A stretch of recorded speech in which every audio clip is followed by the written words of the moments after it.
Ladies and gentlemen, this is another episode of the Just Believe It podcast. Today, I am honored to meet this lovely young woman who has a powerful story that I know little parts of. I'm not going to share it with you guys. Obviously, I want her to share it. Lovern, Gordon, how are Yes, you doing? I am well, Herbie. I appreciate you having me on tonight. Thank Oh, you. thank you for doing this. I know we was going back and forth with the tag of the scheduling, but you know Yeah, what? I always feel like the universe is always going to make it happen when it's the right time. the right time. The Yeah, right time. There's some things in life that we can't always, plan accordingly and just yeah, let it go. So I learned that over the course of my life. And that's my philosophy I've just been using. But would you that's a good please? one to have. Yes. Please introduce yourself to the listeners. Yeah, so I am Lovern Gordon. I am the founder of an organization called Love Life Now Foundation, and we promote year-round awareness around the issue of domestic violence.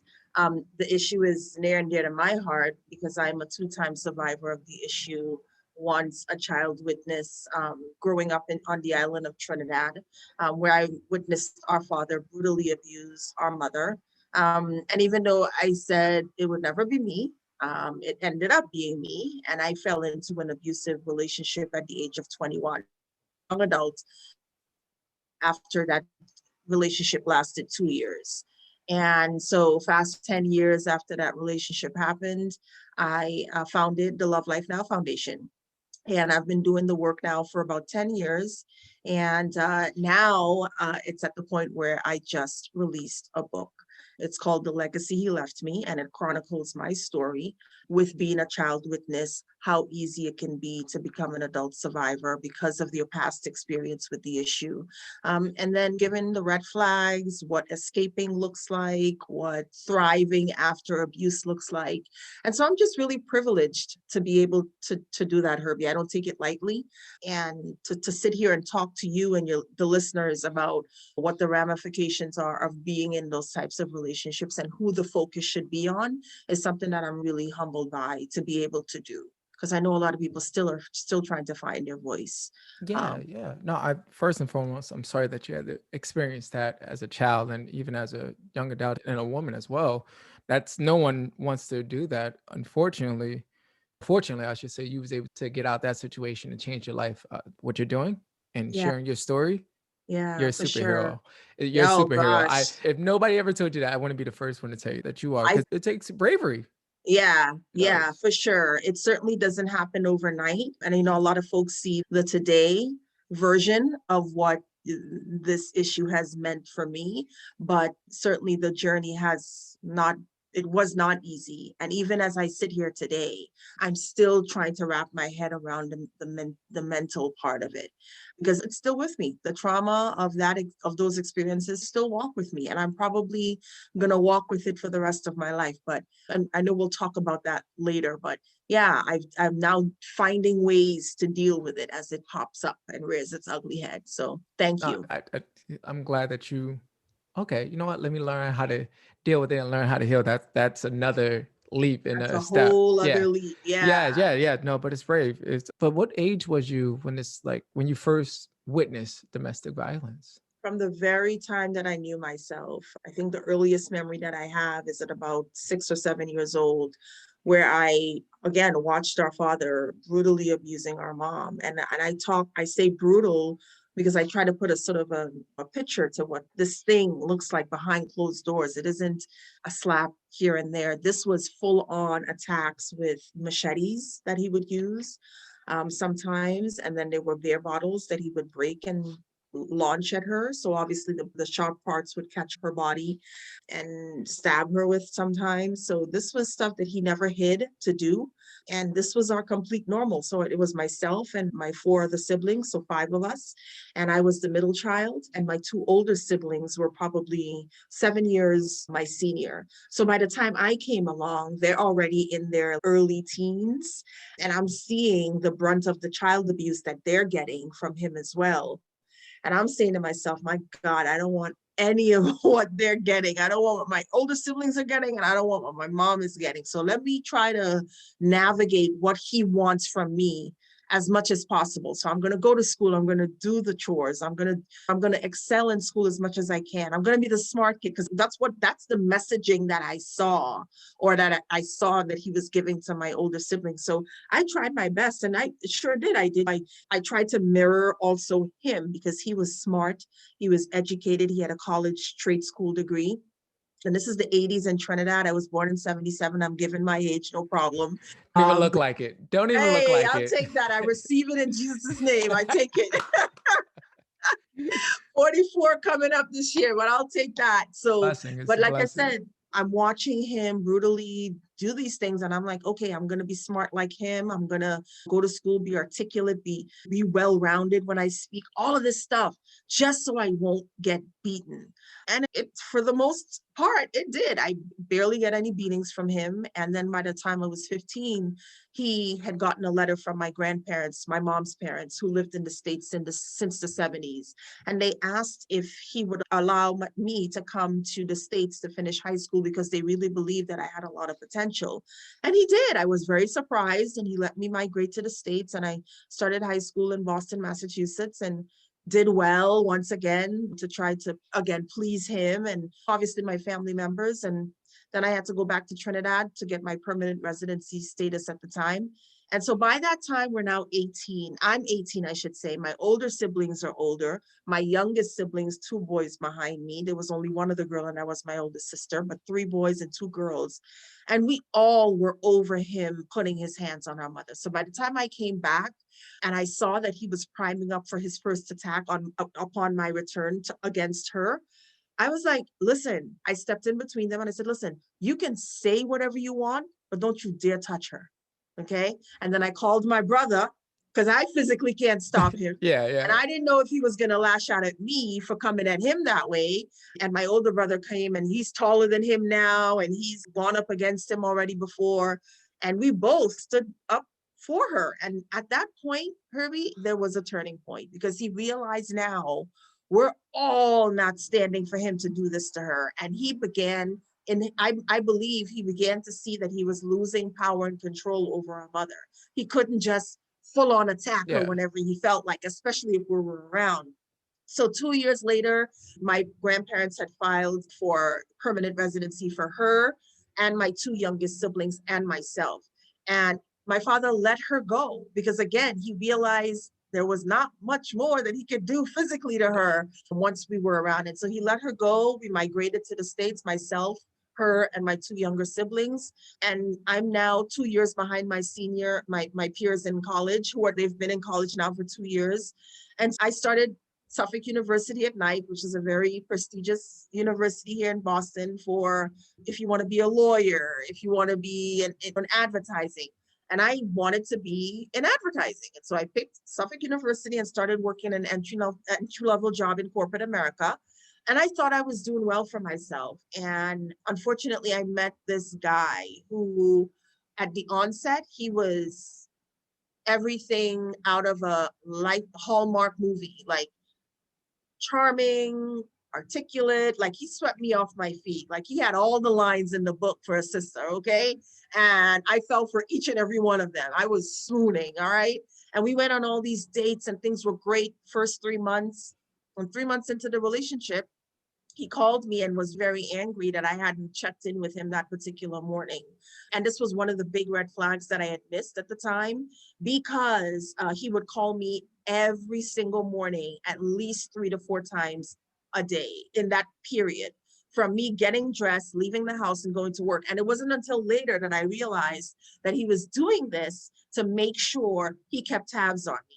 Not doing it just to, hey, I'm checking Not in on you. because Hey, you care, yeah, not you care. because he's so in love. And I took it as that. And this particular morning when I didn't, because I was sick, and I thought, oh, to myself, I'm like, oh, we'll talk sometime during the day. We always do.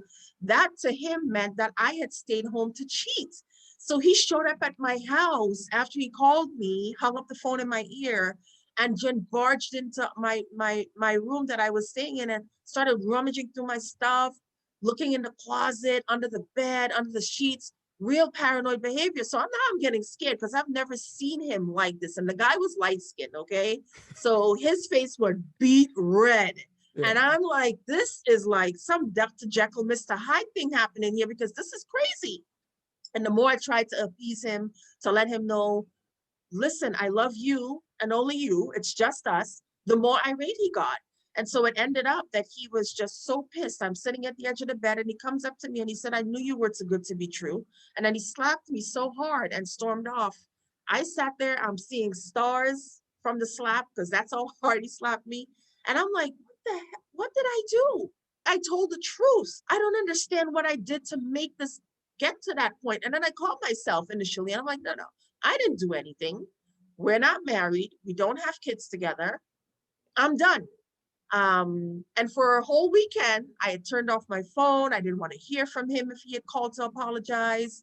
And I was out that maybe 3 days later, he came by and he dropped off 24 purple roses. I didn't even know that was the domestic violence awareness color at the time. I didn't even know the word domestic violence, right? Because back in the day, nobody was talking about this. Nobody was talking about it. Like, you've seen it, but nobody would say nothing. Yeah. No, you would see it, right? And so in the neighborhood that I grew up, it was more than accepted. Mhm. Many people, if my mother was getting even beat in front of the house in our yard, people would come out and watch in horror, but then they wouldn't stop him. And that was, even as a child, I'd be like, why aren't you helping her? And men would watch, his friends. But the problem that I didn't understand at the point that time was that they were also doing it in their house. So who are they to come and tell another man how to run his joint? Unfortunately, that was part of the community That was back in the day. completely acceptable, right? And so again, the domestic violence is even a term coined for us at that point. And like I said, when this happened to me and he came with the flowers, I turned on my phone. There were a slew of messages from him. I'm sorry. I love you. Call me. The card on the flowers said, I love you. I miss you. I'm sorry. Call me. Like all of these. And so I finally gave him the floor. I called him. And in that apology, he basically confessed that I made him feel that way. I made him do what he did because he loved me so much that he couldn't stand to the thought of me being with someone else. And so he overreacted and he's sorry. But even within that apology at that point, I didn't even realize that he was deflecting blame and placing blame on me. I caused him to do that. So I listened to him, didn't recognize that. Again, another flag. I accepted the apology, and that turned into almost 2 years of abuse. He upped the ante every single time after that. But I hear a lot of the times people ask, how do women or men fall into these types of relationships? Like, I would never fall into that type of, people say that, right? Like, that could never be me, right? She must be weak. And I can tell you that was not, I considered myself smart. Yeah, no, it's love. I was a strong, independent woman. That, right, this should have never been me, but here I was. Because in that apology to Herbie, I equated what had happened to me with what had happened to my mother. And I said to myself, you know what? It's not as bad. He didn't beat me the way my father beats my mother. It was just a slap. Listen, and he went to elaborate lengths to apologize. And he said he wasn't going to do it again. What else am I going to go by? And that right there, accepting that apology, turned into almost 2 years of abuse until I got to my breaking point. And I said I had enough. The last night he beat me, I was now living in a studio apartment, my studio apartment that he would frequent many nights or days. And he had come in and I knew from his demeanor that he was going to start something. I knew the routine. I was going to get taken out on me. And so I was just like, oh my God. In my mind, I'm like, okay, how long is this going to last? Let's just be over with it. And he comes in and he's looking through a bunch of books that had moved with me for many years. I was an avid reader of books. And one particular book he picked up was by Terry McMillan, was Waiting to Exhale, that Whitney Houston movie. And I had read that book cover to cover many times since I had moved a couple times. And out pops a picture and it fell on the floor. And he picked it up and he looked at it. And I swear to God, if the devil was standing in front of me, it was there it was him at that point. And because the look on his face just became like the worst that I had ever seen him, really angry. And then he flung the picture at me and he said, I'm going to kill you tonight. And he walked off and went into my kitchen.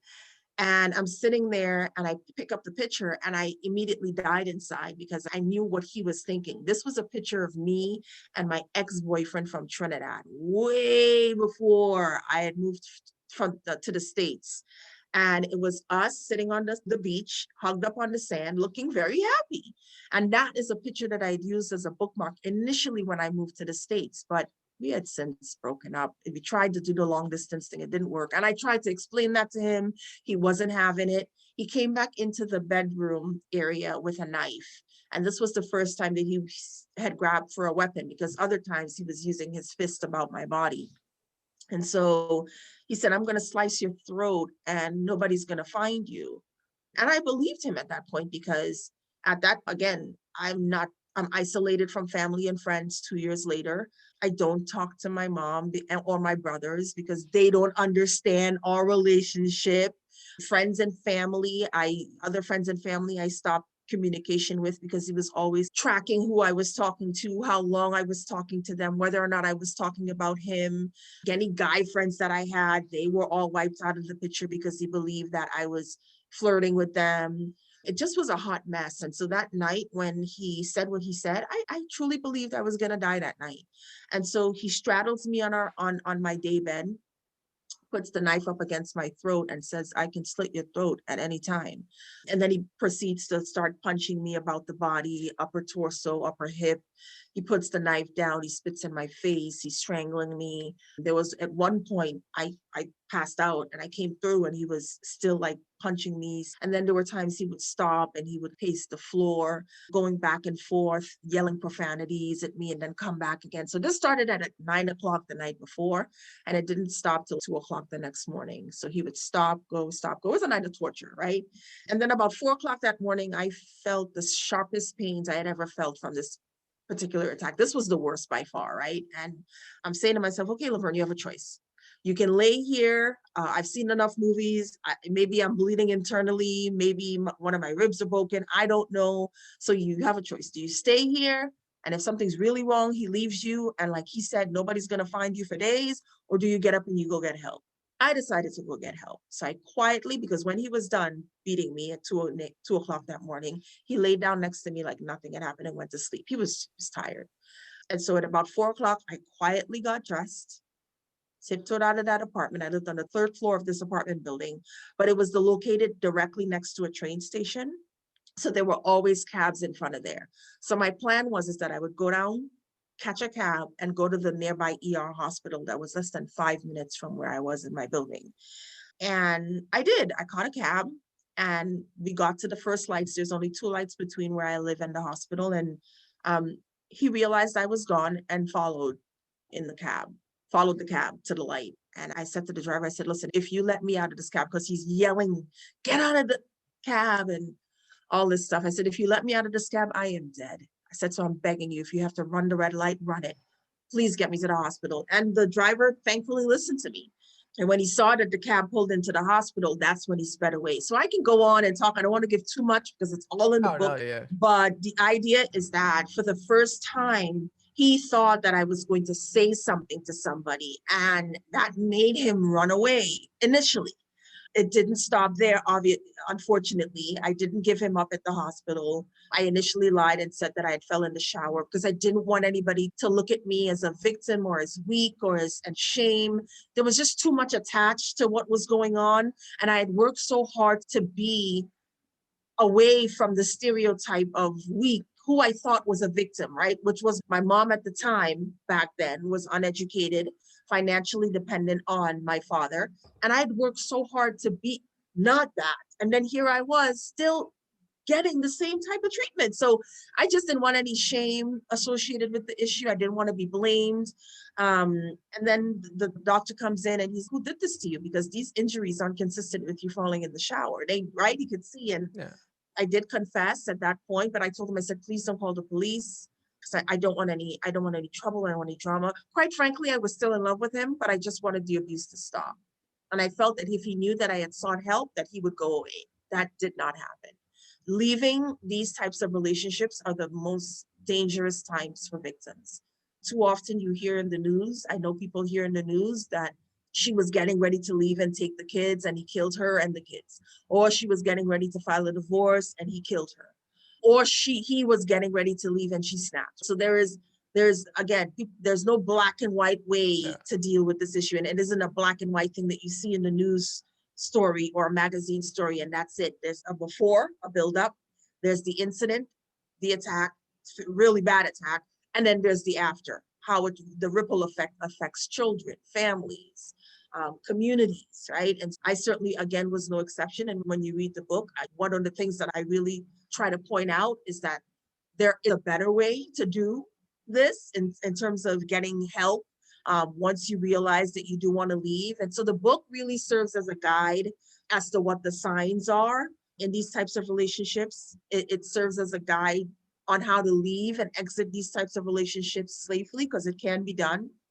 It serves as a guide about how to, or gives inspiration on how to thrive after abuse, because there is life after abuse. Yes. You can have it. And again, I am just privileged because, again, to be able to have started the foundation 10 years later, to be able to do this awareness work and strictly focus on educating people on what this issue looks like from behind the scenes has been an absolute privilege for me. And I do not take it for granted. And now the book, The Legacy He Left Me, is out in pre-release status. Folks can get it at thelegacyheleftme.com. But it's, again, just an extension of the work that we've done now for over 10 years. And just from, again, a personal standpoint, to really have people understand what this issue looks like from behind the scenes. Powerful story. Thank you for sharing. I'm always going to say that. There's a couple of questions that I have to ask. It sucks because most childhood traumas happen like somewhere as kids. Mm-hmm. And they say like when we're born until we're about 7, we process everything. Yes. And you process that and you're like, oh no, I'm going to be the opposite of it. But unfortunately, as you got older, you probably was like, okay, this, as you said, you compared it from your mom. Bad. It's not that bad. He's not doing this and that, what my mom got, but it's still bad. Once you realize, okay, this is a bad situation I'm in. Mm-hmm. Did you ever think about telling anybody from the first time he put his hands on you? Or no, because at the onset, what was in my head was that my family, even my mom, I believe that they would say to me, how could you let yourself fall into this type of situation when you know what I went through, right? When you know what your mother went through. That's the first thing I thought people would say to me. Clearly it wasn't true, but in my head, I believed that. I was supposed to be the smart one of the bunch, right? I had it together. There was no way that I was supposed to be ever in this setting. So no, it never was a thing for me to tell anybody that this was happening. If any amount of circumstances could have led to me probably still being in that relationship. But God didn't have it that way. No, and I thank God. He had a better plan for you. He had another plan. And it wasn't towards the end. There was a friend of mine, a high school friend of mine, that lived directly behind the building. So the building that I lived in was at the very main intersection at the corner. And then so her house was on the side street behind our building. And so when she moved into that apartment on that floor or whatever, and we reconnected, she saw, because that was the closest thing I had. Like he didn't feel threatened by her, so I was allowed to talk to her if he saw me. But I would have to cut the conversation short. And so she saw, I didn't have to say anything, is what I want to say. I didn't have to say anything to her, and she already knew. She knew. Yeah. That things weren't on the up and up. As much as I tried to gloss over that, oh, he's great and he's such a great boyfriend, like she knew. And so by the time, as they say, when, God forgive me, when shit hit the fan, she was already in the know. And she was like, how can I help? And that's the exact type of support that I needed. And again, also what the book talks about, how to be a support to people on the outside looking in, even if you've never experienced this issue, how to have how to be a non-judgmental Yeah. ear, how to get yourself educated on the issue, or get familiar with the resources in your area, so that when and if you're faced with this, you're not saying, oh my God, look, you should leave tomorrow, because that's Yeah, not it's how it not realistic. works, Yeah, yeah. It's not a right? movie. And They make it seem like it's, it's a movie. It's not a movie. It's a yeah, no, that's process. not how it works. There's not a wad of cash that many victims have set aside to run away in the middle of the night and never come back. Yeah. A lot of folks are sometimes dependent on their abuser, right? There's kids involved. Even though he beats me, he takes care of the kids. Even though he beats me, he pays the bills. Even though he beats me, I have nowhere else to stay I have a but shelter. I here. have shelter. Yeah. Yeah. No, I definitely get it. Okay. No, I love the fact that you mentioned support, right? Like with domestic violence, with any community, like support is a big thing. Like just in Mm-hmm. general. When I was going through like my mental health challenges of suicidal ideation, I Yeah. had to get a real support team to understand me. That Mm-hmm. support team during that time was my ex-girlfriend, who is now my wife, right? Because she Oh, understood me, right? She yeah. understood, okay, he's having a moment. Mm-hmm. Let him just calm B. down, Yeah. and then we could talk about it. Yeah. Not too many people understood that, right? Yeah. And Yep. as you said, like in my mind, I'm like, man, if I tell somebody, man, I'm about to kill myself, I feel like they're gonna judge me. You got the perfect life and then all this. But then when I found that right support where we Yep. wasn't together during the time, Mm-hmm. then so I was like, okay, this is that non-judgmental where I can really open up and be vulnerable. I can, Exactly. and that is key for whatever community that you're in, right? Or Like, any situation that you're yeah, going yes, through. I yes. say to folks, because I'll tell you, Herbie, in writing the book, it dredged up a lot. So I've shared my story many times, right? And through many avenues. And people, when they heard I was writing a book, they're like, oh, it's going to be so easy. You've been on CBS This Morning. You've shared on Huffington Post. Like, it's going to be easy. I thought it was going to be easy, if I'm being quite honest. But then October came around, I started. I got to tell you, by November, I was in place. Yep. I knew it. I knew because people don't understand. I got to write back that pain that I experienced. Listen, to And dredge up those details it's not that, pretty. It's not a pretty right? And situation. no, it's Yes. not. And so to go back and again put this to paper, to again, I've shared many times, but I've shared pieces that Yes. I got comfortable with. Now I can sit with you, and for many times I've been able to sit with folks and speak without being a wet-eyed mess, sharing my story. I'm good doing that. I'm okay with doing that. But those details, anger, sadness, happy. There was Yeah. all this stuff melded together. And I knew when by November timeframe, and then the holidays were approaching, and it was like, I'm supposed to be happy. And And I'm I, reliving I this wasn't, experience. yeah, Yeah. I wasn't I definitely get necessarily it. in that space. And so I knew I couldn't deal with this on my own. And I'm like, I shared with our followers and said, I'm going to seek therapy. This is where I'm at right now in this writing process. I'm going to seek My therapy. heart is warmed by Oh, you saying I went to go see people because a lot of my friends and some of my followers like, hey man, when are you gonna write a book? And I'm like, oh, it's easy for you to say this, yes. but there's so many details. As you said, like I didn't share my story on numerous podcasts, lives, interviews, whatever you want to call them, but even just with people. And I'm like, I shared some parts of it. I didn't share the Yes, details of it. Now, like I can give you a detail of a certain situation, right? Of a certain moment exactly. of it, but like Exactly. to really write it out, it's painful. And not It's for nothing. painful. And you're right. You're absolutely right. It's painful, but it was also cathartic to get it out.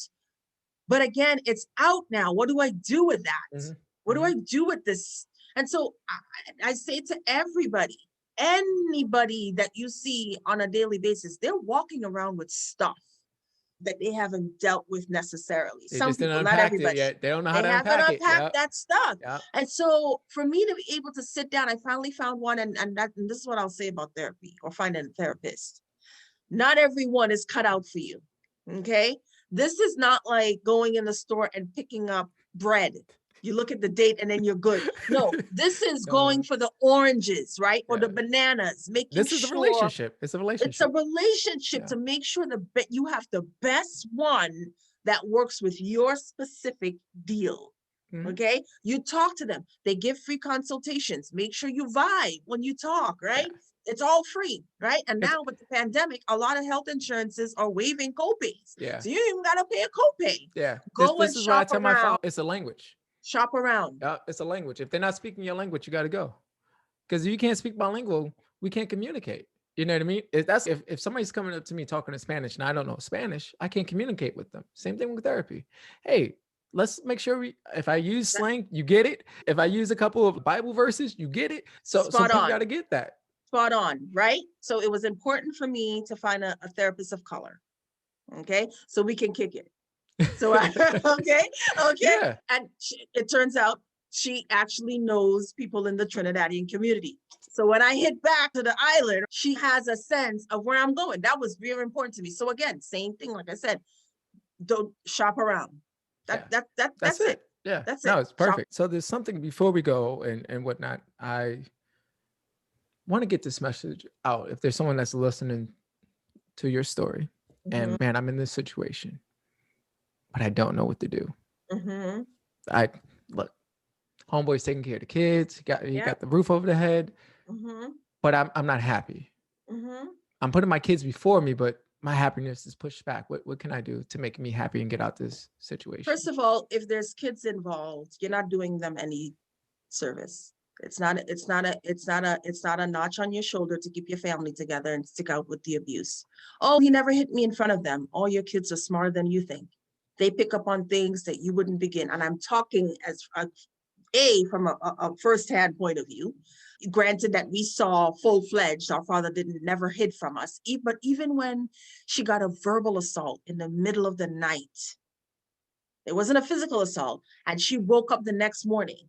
She didn't have to say a word. Didn't necessarily have to be a bruise. Kids pick up on your behaviors. Okay. And they take on your hurt.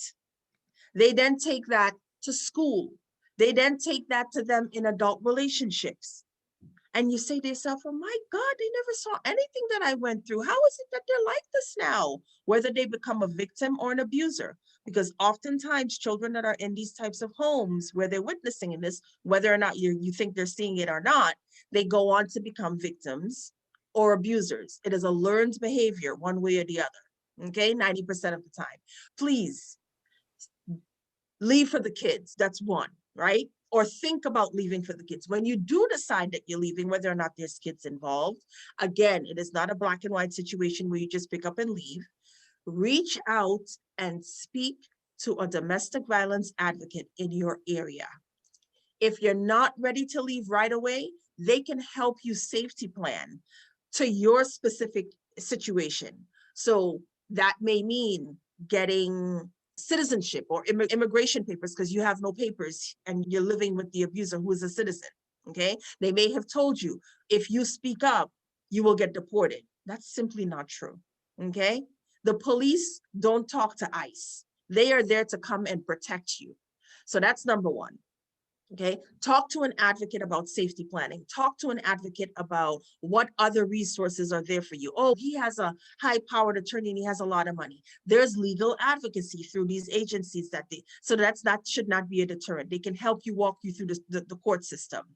I don't have a job. Again, what is right for you in that moment? Maybe it means building up a cash balance over time. Maybe it means getting a financial grant from the agency that you're reaching out to get you out your feet. And so even if you end up in shelter, they help you get housing stabilization.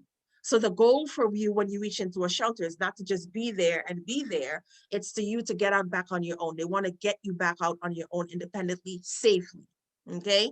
And so just thinking about saying something is the start of the light at the end of the tunnel. It won't be a walk in rose petals at first, but the peace of mind that you will have after you've left, my God, it counts for so much. It's gold.